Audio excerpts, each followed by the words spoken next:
बांग्लादेश इंतखाबात पर तशद्दुद का साया। इंतखाबात के ऐलान के बाद अब तक कम से कम 16 सियासी लीडरों और कारकुनों का कत्ल हो चुका है। आप देख रहे हो न्यूज़ 18 का डिजिटल प्लेटफॉर्म में हूँ आपके साथ मुदस्सिर मीर। बांग्लादेश तारीख के नाजुक मोड़ पर खड़ा है। इंतखाबात 12 फरवरी को होने वाले हैं।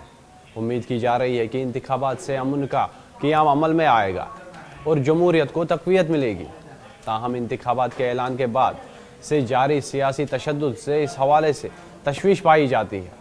इंतखाबात के बाद इक़्तिदार में आने वाली जमात के लिए अमन व अमान का क़याम, कानून की बालादस्ती, इंसानी हुकूक़ की बहाली, इस्लाहात, माशी महरूमी समेत दीगर मसाइल पर काबू पाना बड़ा चैलेंज होगा।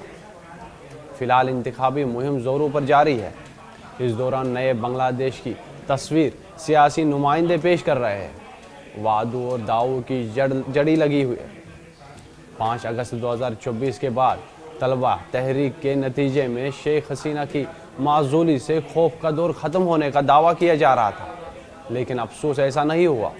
मौजूदा सियासी उथल फुथल, अदम इत्मीनान और सियासी तशद्दुद को देखकर ऐसा लगता है कि मुल्क को इस जाल से निकलने में मजबूत क़ुव्वत इरादे की ज़रूरत होगी। 11 दिसंबर को इंतखाबात की तारीख के ऐलान के बाद से सियासी तशद्दुद का सिलसिला जारी है। रिपोर्ट्स के मुताबिक कम से कम 16 सियासी लीडरों और कारकुनों की अब तक मौत हो चुकी है। मौजूदा सियासी तशद्दुद की लहर का तकाबुल 1971 में मुल्क की आज़ादी के दौर के तशद्दुद से किया जा रहा है। 12 दिसंबर 2025 को शरीफ उस्मान हादी को नामालूम बंदूक बरदारों ने गोली मार दी। 18 दिसंबर को सिंगापुर में इलाज के दौरान हादी की मौत हो गई। हादी की मौत के बाद बड़े पैमाने पर मुल्क भर में एहतजाज हुआ। मकामी मीडिया रिपोर्ट्स के मुताबिक तब से अब तक कम से कम 16 लीडरों और कारकुनों की मौत हो गई है। इनमें 13 का ताल्लुक बांग्लादेश नेशनलिस्ट पार्टी से है। उनमें 7 को गोली मारी गई।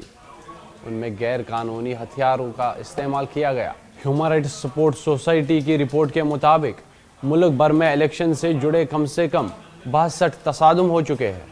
इन झड़पों में बड़ी तादाद में लोग ज़ख्मी हुए हैं। इंतखाबात में बांग्लादेश नेशनलिस्ट पार्टी की पोजीशन मजबूत है। बीएनपी तवील अरसे से अवामी लीग की हरीफ रही है।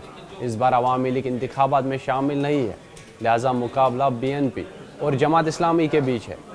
इंतखाबी मुहिम के दौरान बीएनपी और जमात के कारकुनों के बीच सड़कों पर कई बार झड़पें हो चुकी है। दोनों जानिब से एक दूसरे के उम्मीदवारों को डराने, धमकाने और तशहीरी मुहिम में रखना डालने के इल्ज़ाम लगाए जा रहे हैं। कारगुजार हुकूमत के सरबरा मोहम्मद यूनुस ने आज़ादाना और मुनसिफाना इंतखाबात के इनेकाद के लिए मुस्लिम अफवाज को अलर्ट रहने की हिदायत जारी कर दी है।